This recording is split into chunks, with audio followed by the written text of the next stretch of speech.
ওং শ্রী পরমাত্মানে নমঃ। শুনছেন শ্রী শ্রী রামকৃষ্ণ কথামৃত শ্রীমুখ কথিত দশম পরিচ্ছেদ। শ্রীরামকৃষ্ণের দর্শন ও বেদান্ত সম্বন্ধে গুহ্য ব্যাখ্যা, অদ্বৈতবাদ ও বিশিষ্টাদ্বৈতবাদ। জগৎ কি মিথ্যা? জনায়ের মুখুজ্জেরা চলিয়া গেলেন। মনি ভাবিতেছেন, বেদান্ত দর্শন মতে শূন্যবৎ, তবে জীবজগৎ, আমি, এসব কি মিথ্যা? মনি একটু একটু করিয়া বেদান্ত দেখিয়াছেন। আবার বেদান্তের অস্ফুট প্রতিধ্বনি কান্ট, হেগেল প্রভৃতি জার্মান পণ্ডিতদের বিচার একটু পড়িয়েছেন। কিন্তু ঠাকুর শ্রীরামকৃষ্ণ দুর্বল মানুষের ন্যায় বিচার করেন নাই। জগন্মাতা তাহাকে সমস্ত দর্শন করাইয়াছেন। মনি তাই ভাবছেন। কিয়ৎক্ষণ পরে ঠাকুর শ্রীরামকৃষ্ণ মনির সহিত একাকী পশ্চিমের গোল বারান্দায় কথা কহিতেছেন। সম্মুখে গঙ্গা কুলকুল রবে দক্ষিণে প্রবাহিত হইতেছেন। শীতকাল, সূর্যদেব তখনও দেখা যাইতেছেন দক্ষিণ পশ্চিম কোণে। যাহার জীবন বেদময়, যাহার শ্রীমুখ নিঃসৃত বাক্য বেদান্ত বাক্য, যাহার শ্রীমুখ দিয়া ভগবান কথা কন, যাহার কথামৃত লইয়া বেদ বেদান্ত শ্রীমদ্ ভাগবত গ্রন্থাকার ধারণ করে, সেই অহেতুক কৃপা সিন্ধু পুরুষ গুরুরূপ ধারণ করিয়া কথা কহিতেছেন। মনি, জগৎ কি মিথ্যা? রামকৃষ্ণ, মিথ্যা কেন? ওসব বিচারের কথা। প্রথমটা নীতি নীতি বিচার করবার সময় তিনি জীব নন, জগৎ নন, চতুর্বিংশতি তত্ত্ব নন হয়ে যায়, এসব স্বপ্নবৎ হয়ে যায়। তারপর অনুলোম বিলোম, তখন তিনি জীব জগৎ হয়েছেন বোধ হয়। তুমি সিঁড়ি ধরে ছাদে উঠলে, কিন্তু যতক্ষণ ছাদ বোধ ততক্ষণ সিঁড়ি, আর উঁচু বোধও আছে, তার নিচু বোধও আছে। আবার ছাদে উঠলে দেখলে যে জিনিসের ছাদ তৈরি হয়েছে, ইট, চুন, সুরকি, সেই জিনিসের সিঁড়ি তৈরি হয়েছে। আর যেমন বেলের কথা বলছি, যার অটল আছে তার টলও আছে। আমি যাবার নয়, আমি ঘর যতক্ষণ আছে ততক্ষণ জীবজগৎ রয়েছে। তাকে লাভ করলে দেখা যায় তিনিই জীবজগৎ হয়েছেন। শুধু বিচারে হয় না। শিবের দুই অবস্থা, যখন সমাধিস্থ মহাযোগে বসে আছেন তখন আত্মারাম, আবার যখন সে অবস্থা থেকে নেমে আসেন একটু আমি থাকে, তখন রাম রাম করে নৃত্য করেছেন। ঠাকুর শিবের অবস্থা বর্ণনা করিয়া যে নিজের অবস্থা ইঙ্গিত করিয়া বলিতেছেন।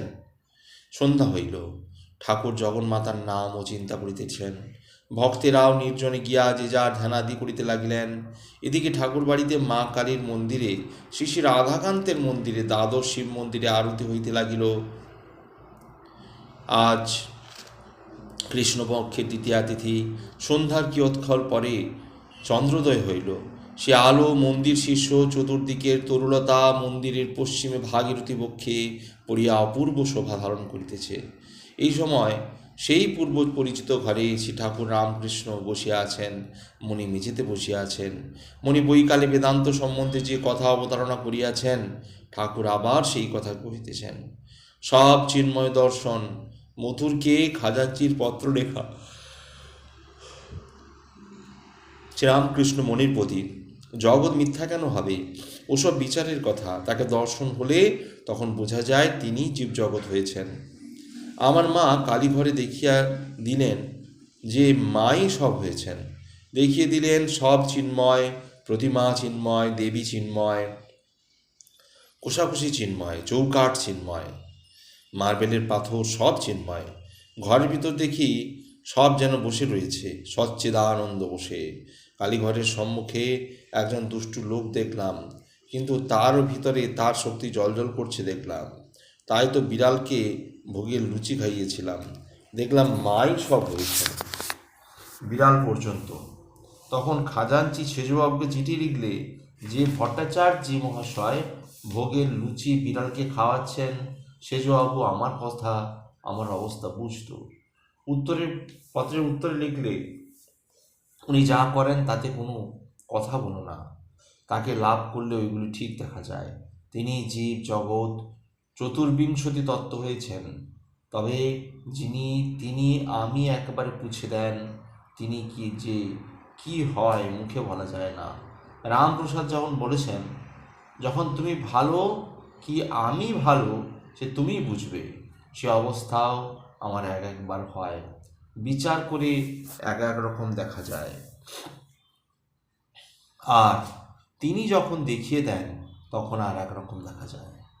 একাদশ পরিচ্ছেদ জীবনের উদ্দেশ্য ঈশ্বর দর্শন, উপায় প্রেম। পরদিন 17ই ডিসেম্বর বেলা সোমবার বেলা 8টা হইল। ঠাকুর সেই ঘরে বসিয়া আছেন, রাখাল লাটু প্রভৃতি ভক্তেরাও আছেন। মণি মেঝেতে বসিয়া আছেন, শ্রীযুক্ত মধু ডাক্তারও আসিয়াছেন। তিনি ঠাকুরের কাছে এই ছোট খাটটির উপর বসিয়া আছেন। মধু ডাক্তার প্রবীণ, ঠাকুরের অসুখ হইলে প্রায় তিনি আসিয়া দেখেন। বড় রসিক লোক। মণি ঘরে প্রবেশ করিয়া প্রণামান্তর উপবেশন করিলেন। শ্রীরামকৃষ্ণ মণির প্রতি কথাটা এই সচ্চিদানন্দে প্রেম। ঠাকুরের সীতামূর্তি দর্শন, গৌরী পণ্ডিতের কথা, কিরূপ প্রেম, ঈশ্বরকে কিরূপ ভালোবাসতে হবে। গৌরী বলতো, রামকে জানতে গেলে সীতার মতো হতে হয়, ভগবানকে জানতে গেলে ভগবতীর মতো হতে হয়। ভগবতী যেমন শিবের জন্য কঠোর তপস্যা করেছিলেন, সেই রূপ তপস্যা করতে হয়। পুরুষকে জানতে গেলে প্রকৃতি ভাব আশ্রয় করতে হয়, সখী ভাব, দাসী ভাব, মাতৃভাব।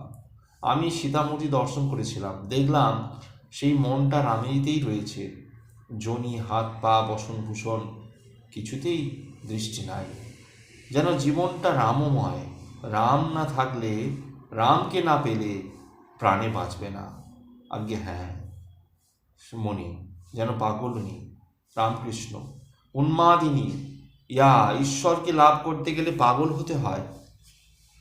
কামিনী কাঞ্চনে মন থাকলে হয় না। কামিনীর সঙ্গে রমণ, তাতে কি সুখ? ঈশ্বর দর্শন হলে রমণ সুখের কোটিগুণ আনন্দ। গৌরী বলতো, মহাবাব হলে শরীরের সব ছিদ্র লোমকূপ পর্যন্ত মহাজনী হয়ে যায়। এক একটি ছিদ্রে আত্মার সহিত রমণ সুখবোধ হয়। গুরু পূর্বক জ্ঞানী হবেন শ্রীরামকৃষ্ণ।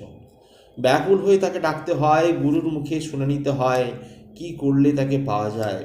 গুরু নিজে পূর্ণ জ্ঞানী হলে তবে পথ দেখিয়ে দিতে পারে। পূর্ণ জ্ঞান হলে বাসনা হয়, বাসনা যায়। 5 বছরের বালকের স্বভাব হয়। দত্তাত্রেয় আর জড়ভরত এদের বালকের স্বভাব হয়েছিল।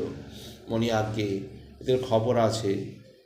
আরও ওদের মতো কত জ্ঞানী লোক হয়ে গেছে। শ্রীরামকৃষ্ণ হ্যাঁ, জ্ঞানীর সব বাসনা যায়, যা থাকে তাতে কোনো হানি হয় না।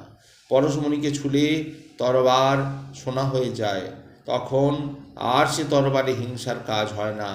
সেইরূপ জ্ঞানীর কাম ক্রোধের কেবল ভঙ্গিটুকু থাকে নামমাত্র, তাতে কোনো অনিষ্ট হয় না। মণি, আপনি রোজ বলেন জ্ঞানী 3 গুণের অতীত হয়, সত্য রজ তম, কোনো গুণেই বশ নন। এরা 3 জনেই ডাকাত। শ্রীরামকৃষ্ণ এগুলি ধারণা করা চাই। মণি, পূর্বজ্ঞানী পৃথিবীতে বোধ হয় 3-4 জনের বেশি নাই। রামকৃষ্ণ, কেন পশ্চিমের মঠে অনেকগুলো সাধু সন্ন্যাসী দেখা যায়। মণি আজ্ঞা, সে সন্ন্যাসী আমিও হতে পারি। শ্রীরামকৃষ্ণ এই কথায় কিয়ৎক্ষণ মণিকে এক দৃষ্টে দেখিতেছেন। শ্রীরামকৃষ্ণ মণির প্রতি, কি সব ছেড়ে? মণি, মায়া না গেলে কি হবে? মায়াকে যদি জয় না করতে পারে, শুধু সন্ন্যাসী হয়ে কি হবে? সকলে কিয়ৎক্ষণ চুপ করিয়া বসিয়া আছেন। ত্রিগুণাতীত ভক্ত যেমন বালক। মণি আজ্ঞা, ত্রিগুণাতীত ভক্তি কাকে বলে? রামকৃষ্ণ, যে ভক্তি হলে সব চিন্ময় দেখে, চিন্ময় শ্যাম, চিন্ময় ধ্যাম, ভক্তও চিন্ময়, সব চিন্ময়। এ ভক্তি কম লোকের হয়। ডাক্তার মধু সহাস্যে, ত্রিগুণাতীত ভক্তি অর্থাৎ ভক্ত কোনো গুণের বশীভূত নয়। রামকৃষ্ণ যেমন 5 বছরের বালক কোনো গুণের বশ নয়। মধ্যাহ্নে সেবার পর ঠাকুর রামকৃষ্ণ একটু বিশ্রাম করিতেছেন।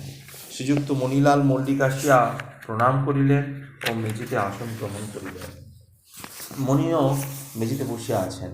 ঠাকুর শুইয়া শুইয়া মণি মল্লিকের সঙ্গে মাঝে মাঝে এক একটি কথা কহিতেছেন। মণি মল্লিক, আপনি কেশব সেনকে দেখিতে গিয়েছিলেন? রামকৃষ্ণ হ্যাঁ। এখন কেমন আছেন? মণি মল্লিক, কিছুই সারেন নাই। শ্রীরামকৃষ্ণ, দেখলাম বড় রাজসিক, অনেকক্ষণ বসিয়েছিল, তারপর দেখা হলো। ঠাকুর উঠিয়া বসিলেন ও ভক্তদের সহিত কথা কহিতেছেন। আজ শ্রীমুখ কথিত চরিতামৃত ঠাকুর রাম রাম করিয়া পাগল। শ্রীরামকৃষ্ণ মণিপতি, আমি রাম রাম করিয়া পাগল হয়েছিলাম। সন্ন্যাসী ঠাকুর রামলালকে লয়ে লয়ে বেড়াতাম, তাকে নাওয়াতাম, খাওয়াতাম, শোয়াতাম, যেখানে যাব সঙ্গে করে লয়ে যেতাম। রামলালা রামলালা করে পাগল হয়ে গেলাম। দ্বাদশ পরিচ্ছেদ। দক্ষিণেশ্বরের মন্দিরে শ্রীরামকৃষ্ণ ভক্ত সঙ্গে। শ্রীরামকৃষ্ণ সর্বদাই সমাধিস্থ, কেবল রাখালাদি ভক্তদের সুরক্ষার জন্য তাহাদের লইয়া ব্যস্ত। কিসে চৈতন্য হয়? তাহার ঘরের পশ্চিমের বারান্দায় সকালবেলা বসিয়া আছেন।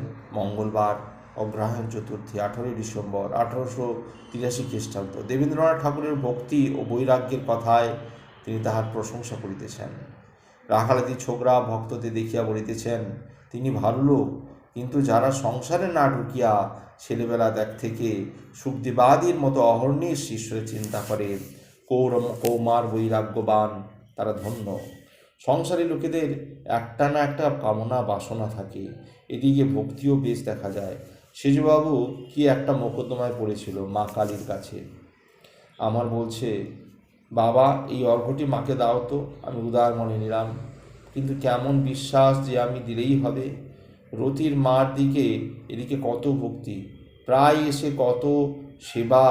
রতির মা বৈষ্ণবী। কিছুদিন পরে যাই দেখলে আমি মা কালীর প্রসাদ খাই, অমনি আর এলো না। একঘেয়ে, লোকে দেখলে প্রথম প্রথম চেনা যায় না। শ্রীরামকৃষ্ণ ঘরের ভিতর পূর্ব দিকের দরজায় নিকট বসিয়া আছেন। শীতকাল, গায়ে মূল স্কিনের ব্যাপার। হঠাৎ সূর্য দর্শন, সমাধিস্থ, নিমেষ শূন্য, বাহ্য শূন্য। এই কি গায়ত্রী মন্ত্রের সার্থকতা? তৎ সবীর সবিতুর বরণ্যং ভর্গদেবস্য ধীমহি ওং ত্রম্বকম যজামহে। অনেকক্ষণ পরে সমাধি ভঙ্গ হল। ওং ভূর্ভুবস্সবিতুর বরেণ্য ভর্গদেবস্য ধীমহি। রাখাল, হাজরা, মাস্টার প্রভৃতি কাছে বসিয়া আছেন।